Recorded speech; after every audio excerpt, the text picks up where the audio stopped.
आप सबके अपने YouTube चैनल एग्ज़ाम प्रेप लेखनी से जीतेंगे में।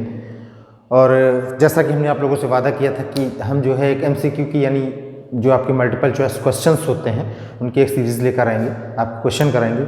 अब थोड़ा सा जो है आप लोगों को या ये कह लो कि मेरा अगली बार से अगले वीडियो से ये प्रयास होगा कि आपके एक वीडियो में कम से कम 10 क्वेश्चन हो, क्योंकि बोर्ड छोटा होने की वजह से मैं आपको 7 क्वेश्चन आज दे पाऊँगा।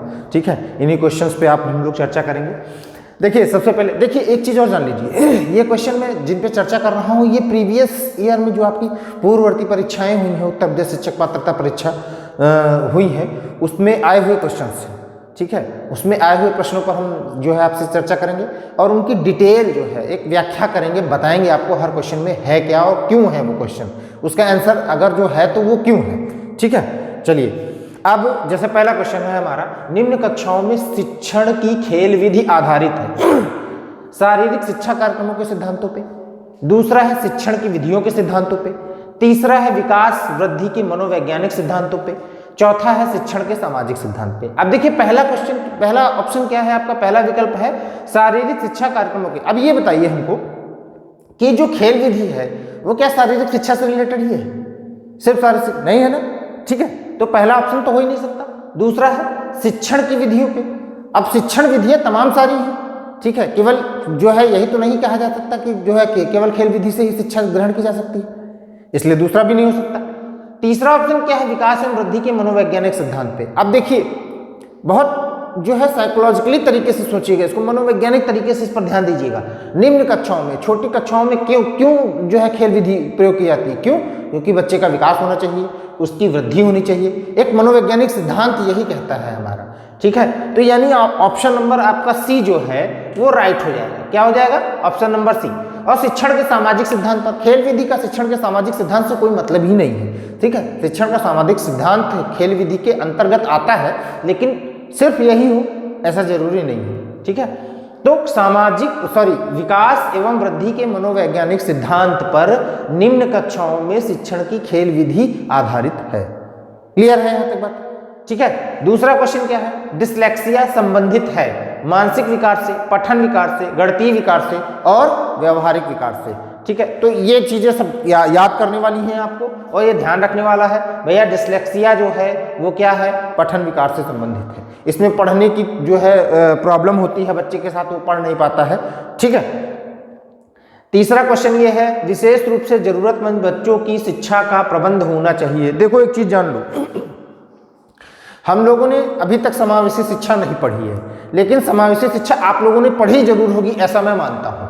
ठीक है, समावेशी शिक्षा हमारी ये कहती है कि चाहे जैसा भी बालक हो, मंद बुद्धि हो, कुशाग्र बुद्धि हो, ठीक है, विशेष क्षमता वाला हो, ठीक है, नॉर्मल यानी सामान्य बालक हो, कैसा भी बालक हो, ठीक है, सामाजिक रूप से वंचित बालक हो, ठीक है, परिवार से बहिष्कृत बालक हो, कैसा भी बालक हो, उस सबकी शिक्षा जो है हम लोगों को क्या करना है, सबको एक साथ देनी है। यानी ये क्वेश्चन आपका जो है विशेष रूप से जरूरतमंद बच्चों की शिक्षा का प्रबंध होना चाहिए। ये क्वेश्चन दूसरे सामान्य बच्चों के साथ में, विशेष विद्यालयों में विशेष बच्चों के लिए विशेष विधियों के द्वारा, तीसरा ऑप्शन है आपका विशेष विद्यालयों में, चौथा ऑप्शन है विशेष विद्यालयों में विशेष शिक्षकों के द्वारा। तो ये क्वेश्चन है किसका? यह क्वेश्चन है आपका समावेशी शिक्षा का। ठीक है, किसका है? समावेशी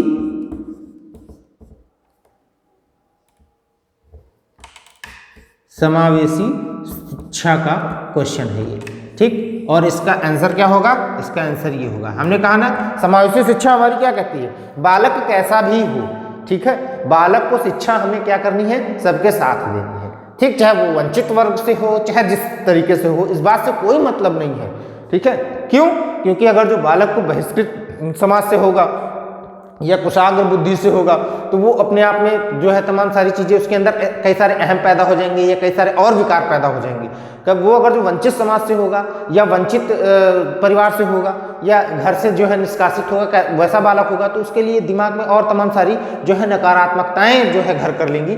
इसलिए बालक कैसा भी हो, चाहे विशिष्ट हो, चाहे अति विशिष्ट हो, चाहे सामान्य हो, चाहे वंचित वर्ग से हो या और भी परिवार से बहिष्कृत बालक हो या जो है ऐसे समाज से हो जहाँ पे पढ़ाई का कोई महत्व ही ना हो, ठीक है, लेकिन शिक्षा हमको क्या करनी है, उन सबके साथ देनी है, सामान्य बालकों के साथ देनी है, किसी को अलग से कुछ व्यवस्था नहीं करनी। हाँ, एक चीज ध्यान दे लीजिए, मन में आपको ख्याल आ रहा होगा, सवाल आ रहा होगा इस चीज के कि नहीं नहीं नहीं ऐसा तो नहीं होता, शिक्षण विधियों का अलग अलग प्रयोग कर सकते हैं हम, लेकिन हमें कक्षा एक ही रखनी है, चाहे वो जैसा भी बालक हो, ठीक है, उसके साथ अलग शिक्षण विधि आप अपना सकते हैं, ठीक है, वो शिक्षण विधियां की बात अलग हो जाती है, लेकिन शिक्षा अगर जो देनी है जरूरतमंद बालकों को तो वो सबके साथ देनी है, ठीक।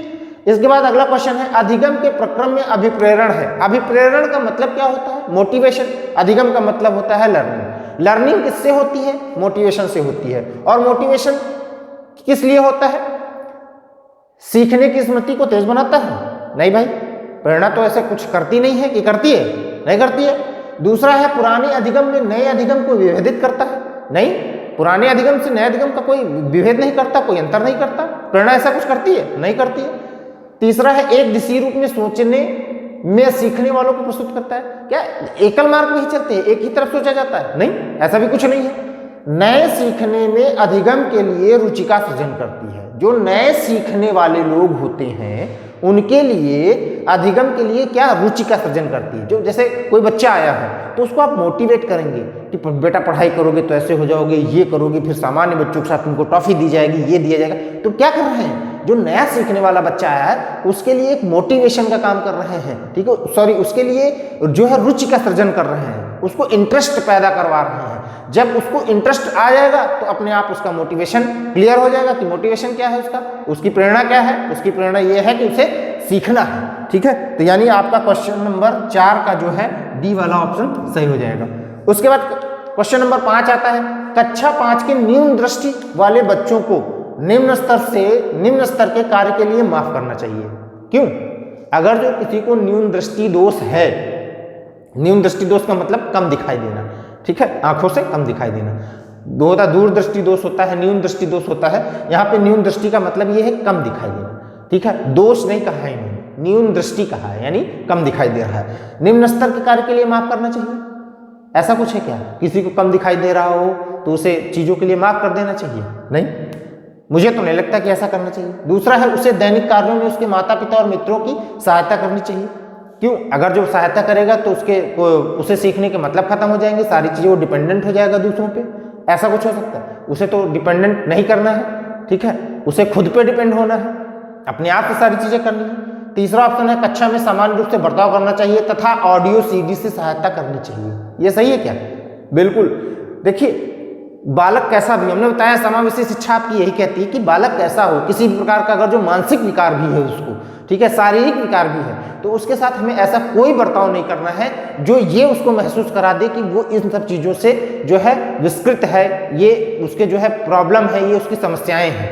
उसकी समस्याओं को दरकिनार करते हुए सभी बच्चों के साथ उसको जो है उठने बैठने और सीखने का मौका मिलना चाहिए। तो इसलिए कक्षा में समान रूप से बर्ताव करना चाहिए उस बच्चे के साथ में। और दूसरी चीज ये है, उसे ऑडियो सीडी के द्वारा जो है सहायता प्रदान करनी चाहिए। किसके द्वारा? ऑडियो सीडी के द्वारा सहायता प्रदान करनी चाहिए। कौन सा? सी वाला ऑप्शन सही हो जाएगा। उसके बाद छठा क्वेश्चन ये है, श्याम पट को शिक्षण सामग्री के किस समूह के अंतर्गत किया जा सकता है? मुझे लगता है सबसे सरल क्वेश्चन है, इससे सरल कुछ हो भी नहीं सकता है, ठीक है। श्रव्य साधन, दृश्य साधन, दृश्य श्रव्य साधन, इनमें से कोई नहीं। तो आप लोगों को पता है श्याम पट पे लिखी हुई चीजें सिर्फ दिखाई देती हैं, सुनाई नहीं देती हैं। ऑडियो विजुअल उसमें कुछ नहीं होता है, सिर्फ वो क्या होते हैं? दृश्य साधन होते हैं। तो आपका ऑप्शन नंबर बी सही हो जाएगा आपका, ठीक है। मुझे लगता है सब में मैंने सही के निशान लगाए हैं। ये वाला थोड़ा सा अलग कलर से कर देते हैं, ठीक है, मनोवैज्ञानिक। हाँ, उसके बाद क्वेश्चन नंबर 7 है, निम्न में से कौन से शिक्षण कुशलता से संबंधित है? निम्न में से कौन शिक्षण कुशलता से संबंधित है? श्याम पट पर लिखना, प्रश्नों को हल करना, प्रश्न पूछना और उपरोक्त सभी। तो मुझे लगता है कि ये भी क्वेश्चन इतना कठिन नहीं है, आप लोगों को बताया जा सके। शिक्षण कुशलता क्या है? शिक्षण कुशलता तो ये कहती है श्याम पट पर लिखा जाए, प्रश्न पूछे जाए, ठीक है, प्रश्नों को हल करवाया जाए। ये सारी चीजें शिक्षण कुशलता के अंतर्गत ही तो आती हैं। यदि सिर्फ श्याम पट पे लिख देंगे तो जरूरी नहीं कि बच्चा हल कर पाए या समझ पाए उसको, ठीक है। तो इसको भी क्या हो जाएगा? ऑप्शन नंबर इसका डी हो जाएगा। यानी श्याम पट पर लिखना भी शिक्षण कुशलता है, प्रश्नों को हल करवाना भी शिक्षण कुशलता है और प्रश्न पूछना भी शिक्षण कुशलता है, ठीक है। ये एमसीक्यू का मेरा पहला पार्ट है, पहला वीडियो है, और आगे निरंतर आपको ऐसे ही वीडियोस मिलते रहेंगे। अब मैंने यहाँ पे 7 क्वेश्चन लिए थे, ठीक है, उसका रीजन मैंने आपको बता दिया कि मेरा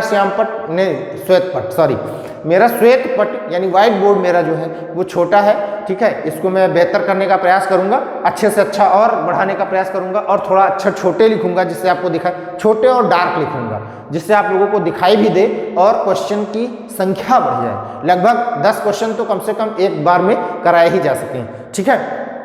और दूसरी चीज ये भी जान लीजिए, क्योंकि जो आपकी सीडीपी है इसके क्वेश्चन की प्रकृति बड़ी होती है, ठीक है। हालांकि ये छोटे हैं, इनको मैं क्या, छोटे क्वेश्चन है ही ये, मैं नहीं, सभी मानते हैं छोटे क्वेश्चन है, ठीक है।